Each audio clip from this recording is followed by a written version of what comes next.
Hi, Sally here, and I wanted to give you a little introduction before we go into my conversation with Ijumma.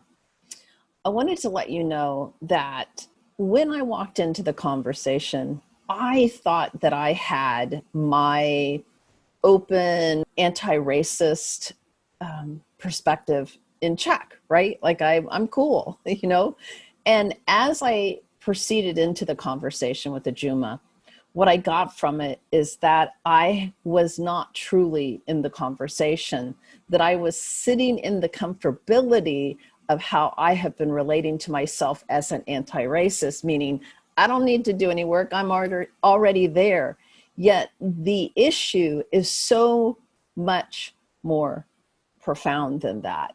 We have a deep issue in, I know the US, that's the only truth I know. So as I began to have this conversation and confront some of those blind spots that I held, I have to tell you, this conversation changed my life.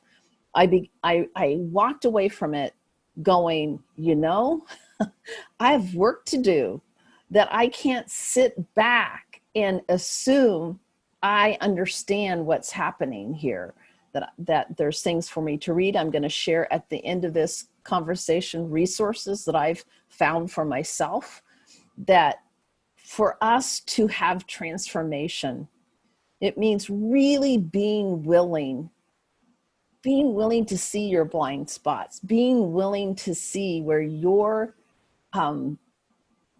for me, seeing my whiteness, my privilege, that whiteness and privilege gives me comfort, and I can sit back and say everything's good.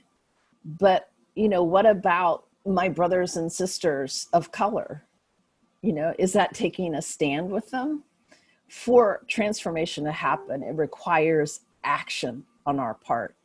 So you're going to see an interview where I get uncomfortable, it's messy, and it's necessary. And I invite you to lean into the uncomfortability, that we have to be willing to step into places that are uncomfortable to heal what needs to be healed. So let's go ahead and have a listen. Hey, welcome back to the Play First Summit, and I am so excited to have you join me with Ijumma Jordan, and I love what you do. You're a specialist in early childhood education. You focus on reflective practice, and that is like the heart of who I am. So I'm so excited to talk to you. And culturally relevant teaching and developing anti-bias curriculum for young children and adults. And you have more than 20 years of experience behind you, and also serve as an adjunct instructor, mentoring, up and coming early childhood educators. Yeah. So I want to welcome you, and I would love to start by hearing a little bit about what brought you to this profession. What brought me here, I think, is one of those things that I've always worked with children on some point. When I was younger, the way I made extra money was to babysit. I'm the oldest of 5, so I spent a lot of time with younger children. And when I was in my late teens, I started being a camp counselor and working and doing Sunday school, teaching Sunday school with the younger children. And through that, I got my first job when I was like 19 and being a toddler assistant. And I was like, wow, I think like this is it for me. And I took my first child development class, and I've kind of just moved around the lattice. So I've been everything from an assistant teacher to a director to working for a resource and referral agency, and right now being a consultant. So I have lots of classroom experience, administration experience, different leadership experience with different professional organizations. So yeah, like this I love that. my life work. Well, and also I love that as a consultant and specialist because you have the lens of so many perspectives of the administrator and what their perspective in a situation is going to be versus the educator, which sometimes, they can't see each other's world. And so that's really powerful. You live the administrator's world, which wow. And bringing in that teacher perspective and always being an educator, that it always, like, everyone is an educator, and thinking about that power dynamic of, oh, now I'm the director and now I'm like the boss of everything. But is that actually the way that I want to be? Do I want to be in collaborative, in relationship with people to provide what's best for children and family, whatever that best is? Right. That's when you find centers and schools that work. Because the administrator is a learner along with the educators. Right. That's beautiful. So thinking about how to break down the hierarchy that we've set up. Which, I've worked public school and it is completely run that way. Yes. And almost to a level you can't escape it, even if you try. I was in a Reggio-inspired public school, know. And you had to work really hard to get out of that hierarchy. You do, really hard. So I'm also really curious, were you a play-based educator from the beginning? Was that always your perspective, or did you have a moment when it shifted for you? I think that when I first started working in early care and education, that it was a Montessori based with some play based, and it was in a community that was majority African American. So it was some of the teachers had Montessori training. So it was a lot of manipulatives and all the things that go with Montessori. And so there was a lot of play. This was the early 90s, and I don't know if it was like called play based at that time. But yeah, because that's what I knew as a child. I grew up playing a lot. So I knew that that's what you do with children. And then as I moved to other places, I moved to the West Coast from the East Coast. And then I was in more dedicated and named emerging curriculum play-based places. So there wasn't a big shift. Right, it was just your experience. It was just my experience, and I didn't really know any different. I didn't spend a lot of times in programs that did dittos or coloring pages. So I didn't have that big, a lot of people have in their story that they had this big shift that they were doing that. That wasn't how I was mentored, and that wasn't actually my experience. So I just kind of started in play base, and then, trends. So by the early 2000s, Reggio became hot. Oh my gosh, did it ever? So that began to, expand the conversation about what is play-based, what about the rights of children. So the language started changing, and that had some influence. And a lot of centers that were around me started picking up, going to Reggio, doing different things like that. And a lot of the schools that programs I currently work with are Reggio inspired, and have that more constructivist play base. Yeah, Reggio was truly my awakening. I still can't get over it. I still cannot get over it. The idea that a child has full rights now as a citizen of this planet, that idea, I could sit and dwell on that idea for the rest of my life and not be over it, Right. Because I think that alters everything, and I think that brings me to something I think is really important, is that, we're looking at how does anti-racism look in early childhood education and professional development in light of Reggio Emilia, in light of every child has a right to be a full citizen with a say in how things are going. So I think part of it is that that there has to be acceptance that all children actually aren't seen that way, and that Black children, Indigenous children, children of color are not seen as full citizens in our current educational system. That our current educational system, even if it's radio inspired, even if it's play based, still is upheld and built on white supremacy culture. And so unpacking that and being able to look at that is part of the work. And that's the connection that people need to start making. Because I think a lot of times, like, well, we don't have to do like anti-bias or anti-racist work because we're Reggio inspired. And so kind of universalizing that very specific cultural experience of being Italian, being anti-fascist. But what does that mean in America? What does that mean to a 4-year-old Black child in a Head Start? What does that mean in a publicly funded? What does that mean in a private school? What does that mean in our particular context? And anti-racist has to be the work that we're all committed to. Does Absolutely. Totally makes sense. Mm-hmm.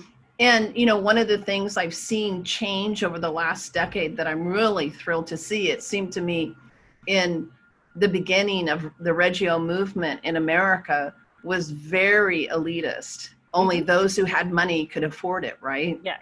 It was not made available to other children of color who, you know, in other communities. And I think that seeing that shift, like I worked in a Head Start collaborative with public school that was Reggio inspired. Right. And I'm really, you know, I think again that I would love to look at with you the whole,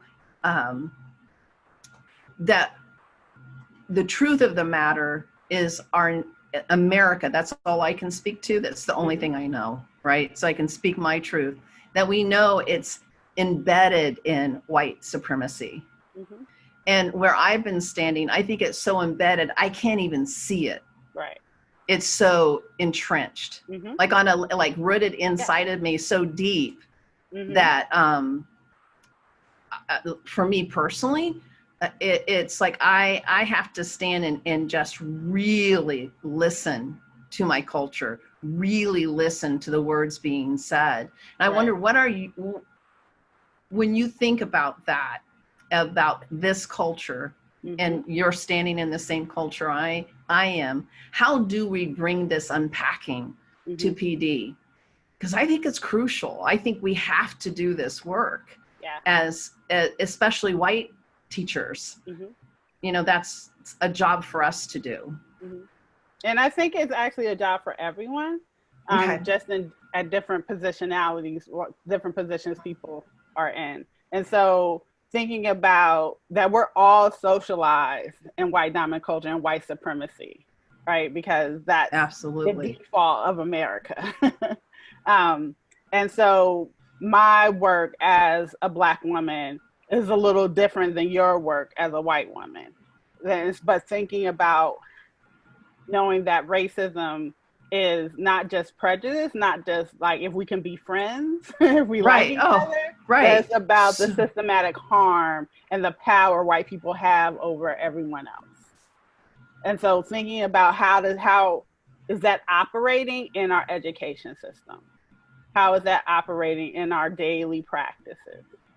And so in order to unpack and in order to unsee it, you're right that you do have to listen to people, because there are people saying these things and talking about it. A lot of times I think about knowing some of the characteristics of white dominant culture. And so sometimes I bring up about the use of time, about how white dominant culture is linear in time, which there's other ways of being that's more secular, that, you know, that there's other ways of operating. But our education system, especially in programs that are predominantly Black, Indigenous, or people of color, and might be outside, that aren't privately funded, that you see people get punished for not being on time. Right. That absolutely. You have to bring your child here and by 9 o'clock. And if you don't do that, then you don't get any breakfast. We write you up and we make a note of that. Don't come to pick up late. So No, not it's actually shaming. right. I mean, I've seen it. There's Yeah. actually shaming. Shaming people, and you're neglecting your children if you don't get Mm-hmm. here on time. Not one white privately funded school have I ever seen that happen. Mm-hmm. I've worked in places, families come in like at noon. Right. You know, we just slept in this morning. And like, it's not a big deal. No one says anything. And so looking at those differences and knowing that that's racial harm. That's based on a racist idea. That one that Black bodies have to be controlled because what's happening outside, like the school is the right place, it's the good place where children get enculturated into our culture, into white culture. And in order for them to learn that, families have to assimilate into this understanding about time. You have to show up on time.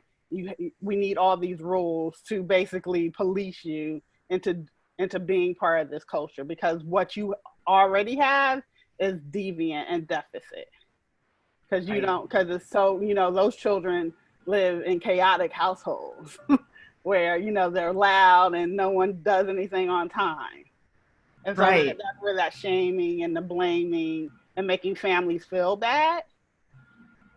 So that's one area. Thinking about in white dominant culture, the reliance on the written word and the primacy of the written word versus oral storytelling versus using art or other ways of expression. Reggio has tried to, come in that with hundreds of languages, but also there's still the primacy of the written language. That in America, people love pretty written documentation. Oh my gosh, like over the top, right? Sometimes I walk in and I get a headache. I'm like, I don't have time for that. Like, who needs that? Like and it's so excessive. Right. Excessive. And missing all the ways that children can express, all the cultural ways that people can express themselves, and making space for that. And that's huge. And that's another way to see and look and how we're doing play-based, how we're doing Reggio, whatever our philosophy is. If we're truly about children being full citizens of our society, that whoever they are as cultural beings need to be upheld, that they need to be built on their own cultural and racial pride, and we have to look at the ways that white dominant culture is embedded, and how do we dismantle those racist systems. Absolutely. And I'm hearing in this as well that part of our work as educators is to really get to know our community of families, to take that time to understand what's important and what languages that family has in expression. Right. And to honor that in the classroom. Yeah. And not just have it attached to maybe some stereotypical ways that we might think.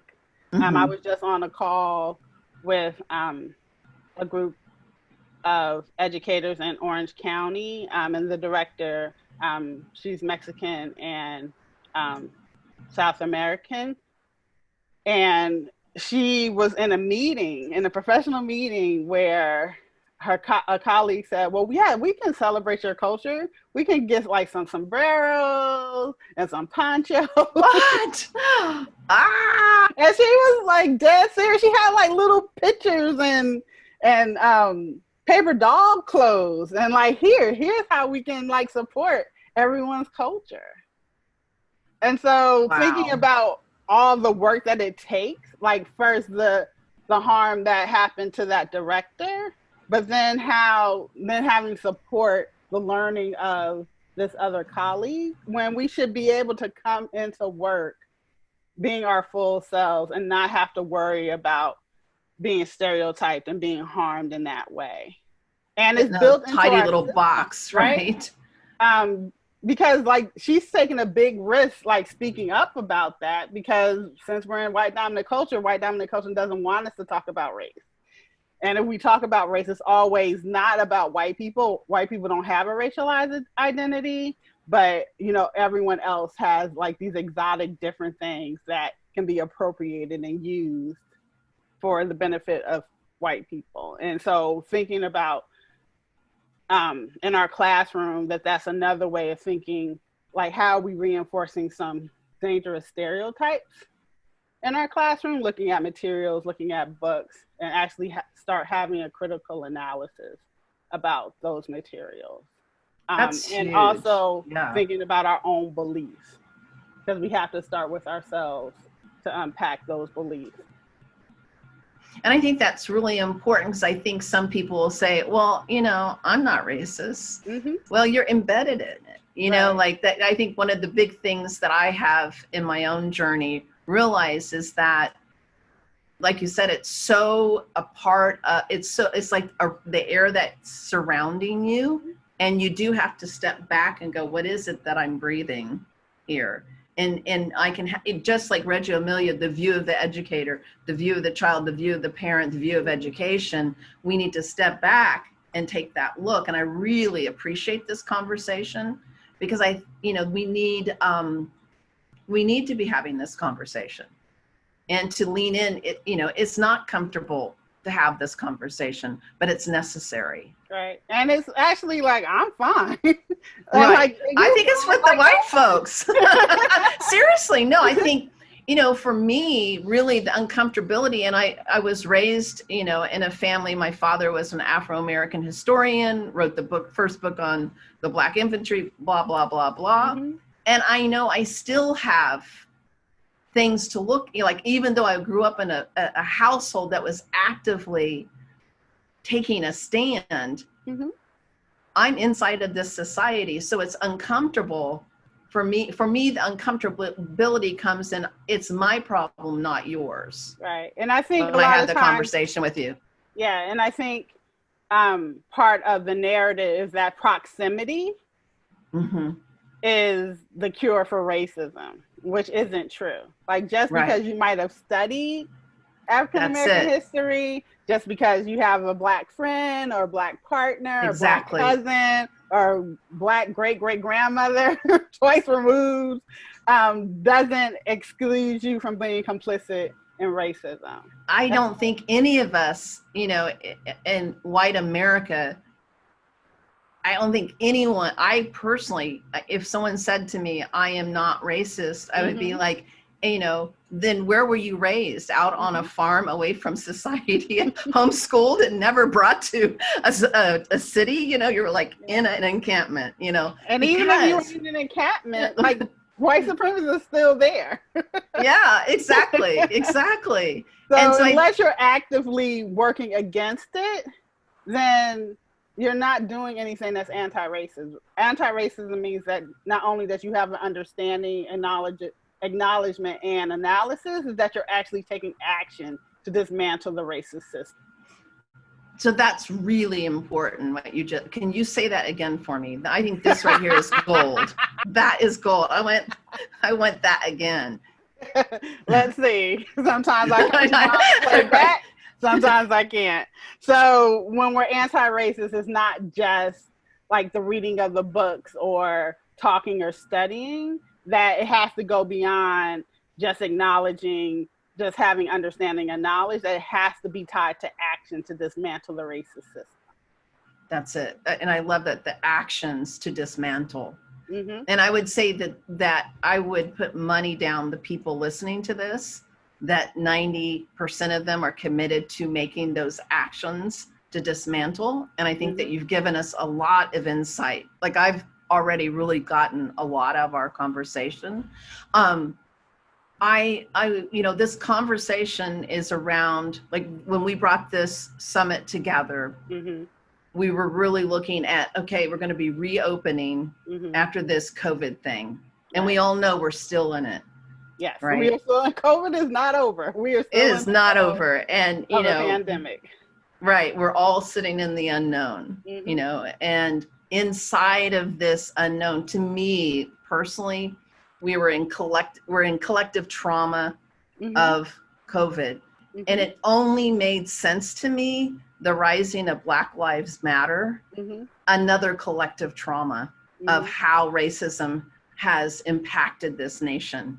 It is, you know, again, I spent most of my life in Tulsa, Oklahoma, a place where the Black part of town at one point was burned to the ground, and no reciprocity, no acknowledgement on any level has been done yet.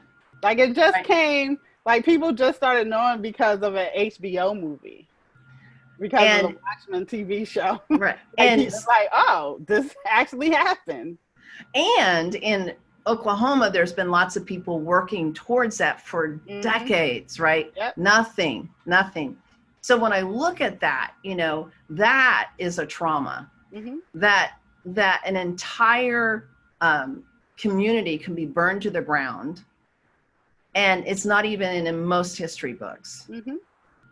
On purpose. So it's not an accident that that's not there, because, you know, white people are in charge. White people are telling the story, so they're not going to tell the story about how they were jealous or upset about these Black people prospering. They're going to say, well, we don't actually have to talk about that. That wasn't important because we took care of it. Like, we put those Black people back in their place. And so there's no reason to tell that history because they were in the wrong. And so it's not a mistake that people don't know about that. Like, there's lots and lots of history, American history, that we don't learn about, we don't know about, and it's on purpose. And to me, that tells me we cannot deny what we're sitting in. Yeah, but people don't know that history. But people still will, because people choose whiteness over facts all the time. Because if you start to confront your own whiteness, then you have to be compelled to do something about it.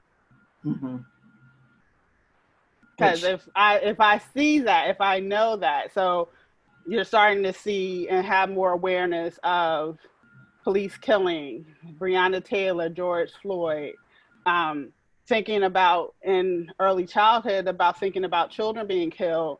Tamir Rice's birthday was just this past week. He should have been 18 years old.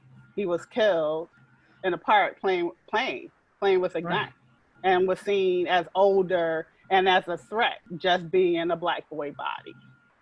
And so it's not outside, like it seems like when we talk about the Tulsa massacre, that seems outside of ECE or outside of our experience, but policing and what the uprising is about right now, what people are paying attention to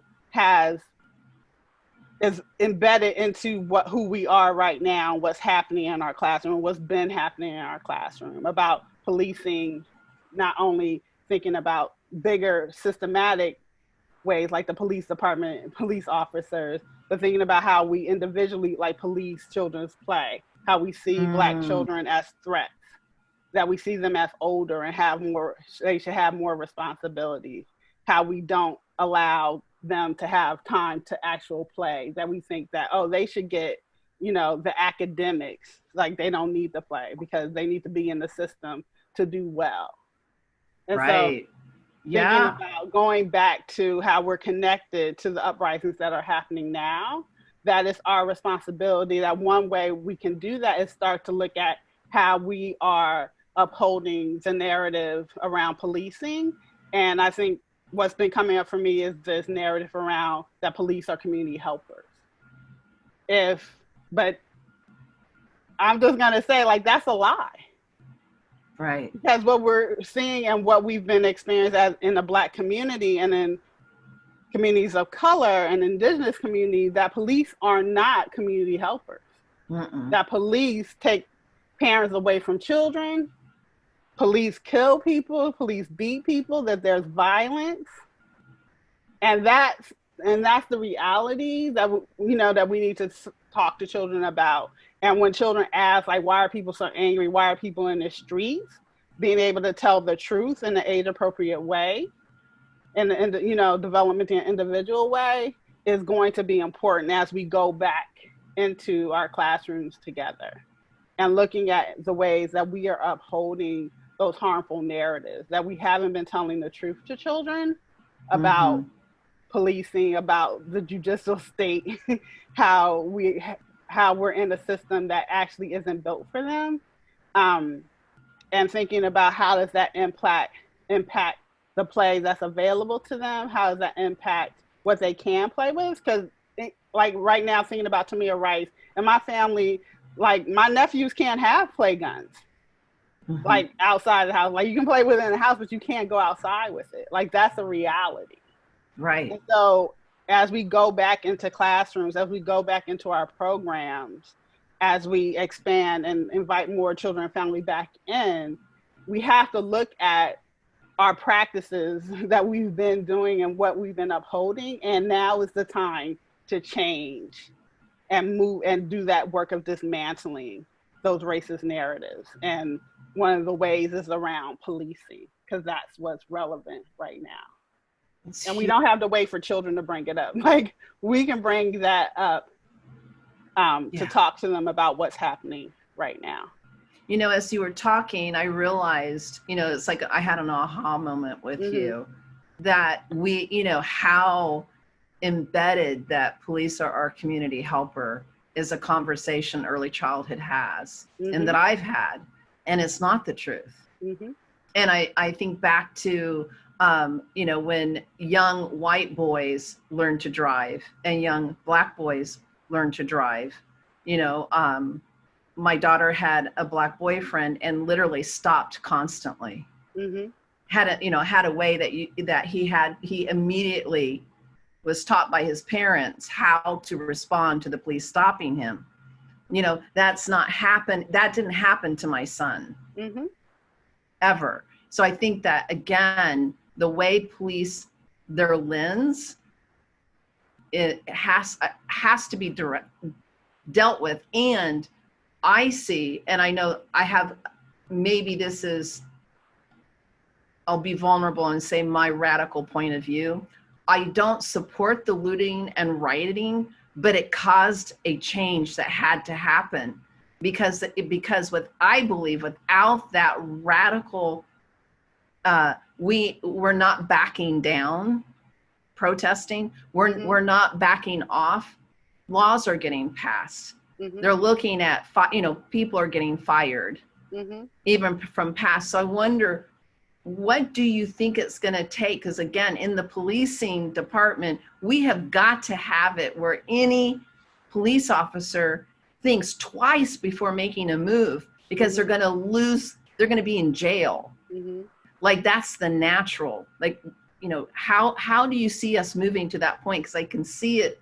I can see the upheaval is helping move that needle.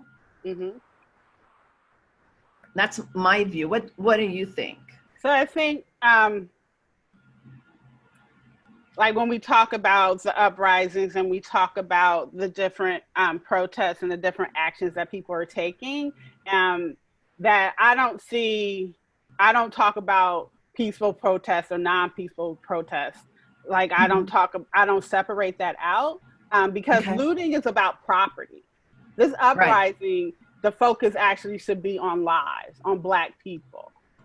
So I'm not too concerned about the looting and the buildings burning, because all that can be replaced. Those lives aren't coming back. Breonna Taylor isn't coming back.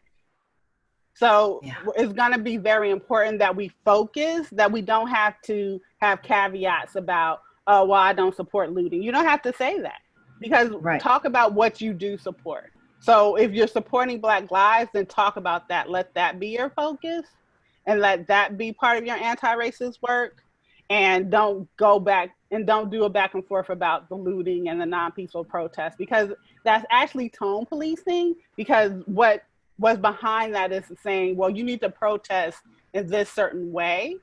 In order to be listened to, which you just said, like, isn't true. That when people, however people protest, protests are about changing and dismantling the system. And I think what, like my experience and my thinking about like what I want and what I'm in community about is abolishing our police system, because there's no rectifying it. It's already Right. built in white supremacy. Like there's no like good cop, bad cop, that like they're in a corrupt system that is embedded Absolutely. in white supremacy. So it just needs to all go. And so we need to find different ways, use our imagination to find different ways to have public safety, community safety, be able to take care of each other. There has to be a plan for care and not policing.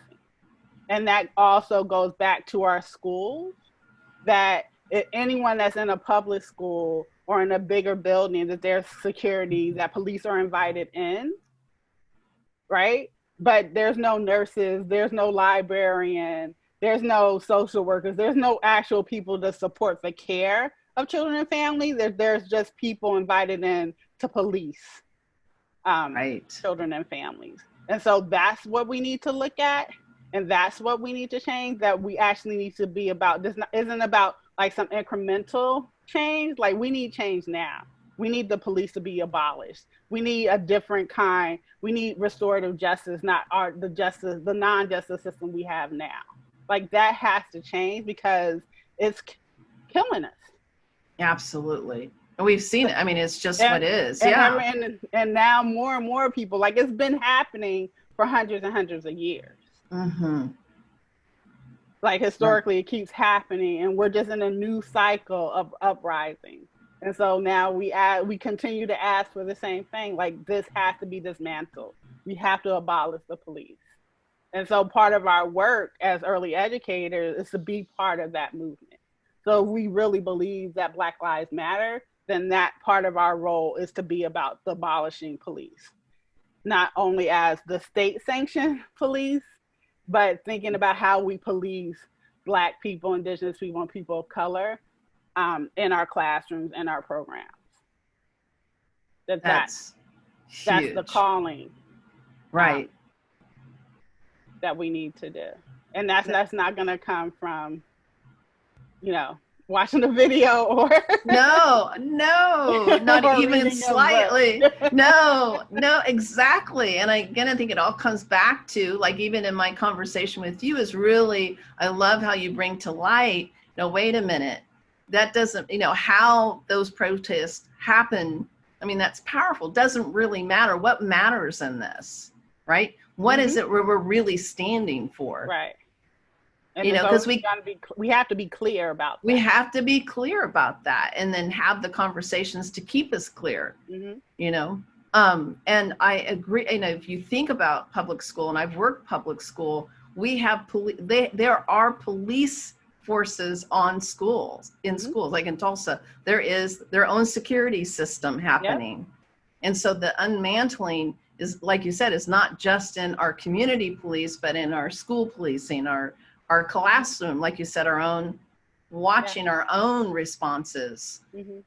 And so I think about when I was a teacher in a classroom, and they had the police visit, and I had about 3 children of color, one Afro-Latino, one African-American, and one Black Caribbean American child. And they were like, I don't want to see the police. Is the police going to arrest me? Like there was like fear and terror about like going to see the police.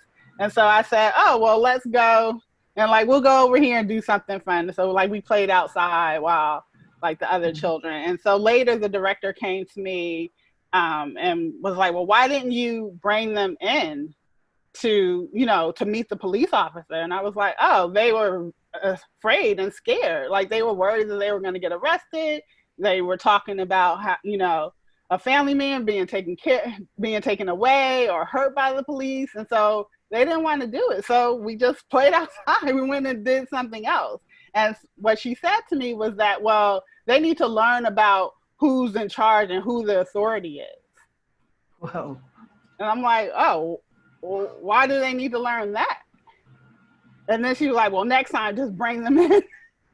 Just bring them when we have an activity. It's important. And she walked away. I didn't work there long after that. No, because Yeah. that's not taking into account those children's experience of what a Mm-hmm. police officer is, which is Right. not the same as hers, Mm-hmm. clearly.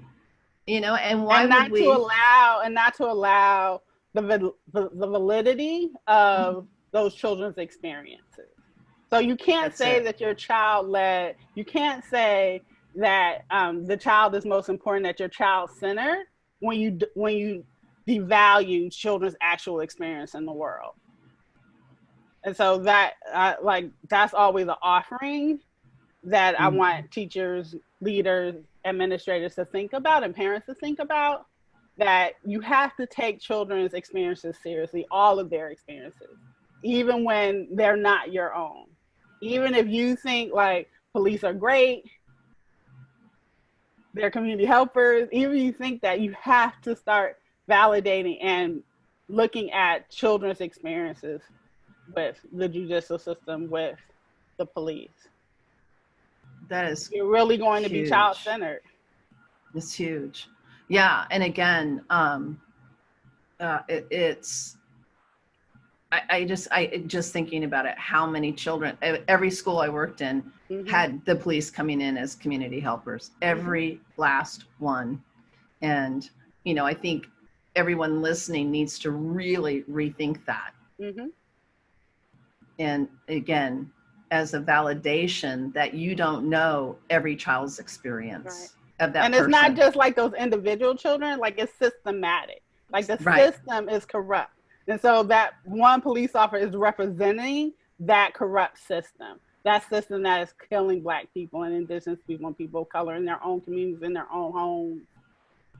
So, like, it's not just about, well, that one police officer or that good police officer. It's about the system, and the system we have to abolish. And our practices need to reflect that.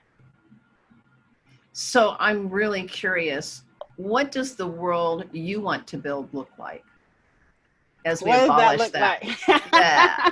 No, It because I looks can, like it yeah. looks like me and everyone else being free. Like it looks like my liberation. It looks like I can walk down the street and not have to worry about being shot by the police, being harassed by the police. That I can go into a store and not be followed. That I can like be loud and laugh and have joy and be in joy with my friends without someone shushing me or telling me that I shouldn't be there. It means that as I bring my full cultural self to PD, to a meeting, that's accepted, that I don't have to be the token, that I don't have to be the stereotype and fulfill those needs, that I can like be free and be happy and be joyful. And that's the world that I want for myself. That's the world that I want for other Black people and Indigenous people and people of color, that I want for white people, that I want for the world. And I want an education system that reflects that. Yeah, and as you've been talking today, I keep thinking we need to abolish the education system while we're at it Mm-hmm. and rebuild it, because to me, it's so, unworkable Yeah. And that, this is the opportunity and this that is our COVID opportunity. provides, the Yeah, opportunity for us to this start making the changes that we need. this is our time to really stand for it. And we're coming up on an election. Mm-hmm. We can put our voice out there in a Yeah. very loud way. Yeah, this has been really a wonderful conversation, and that I've gotten insight. I feel that really understand the need to abolish our policing system on a level I haven't quite understood it until now. And I really want to thank you for that. Like, to really make it clear why, Mm-hmm. like, there is no fixing it. Mm-hmm. And it only takes half a second to really look and get that. Right. Well, So, thank you for the opportunity. I think I got a little hyped and I was just talking and talking. oh my God, it was so good. No, I again, and I honor you and appreciate you for bringing this conversation. the conversation, one of the most important, I think you brought it so powerfully to me as what matters in this. Black lives matter. And if we're taking that stand, there's certain actions that have to follow as educators in our classrooms. Yes. So thank you. You're welcome. So can I tell people where to find me? Yes, go, please. That was my next thing. Yes. So, I'm of a certain age, so I'm on Facebook. You can follow me there, Ijumma Jordan. I have a Plant Equity Facebook group that you're free to join. And there'll be places you can email me or visit my website and contact me there. And we'll get all the links and put them right below you, so people just have like easy peasy click through to get to you easy. So great. That's awesome. Again, thank you for your generosity, and it's been an important and amazing conversation. Thank you, Sally. At the end of this conversation, I want to give you resources. One of the things I got from talking to Ijumma was that I had work to do, that I needed to get myself in the conversation and start taking actions.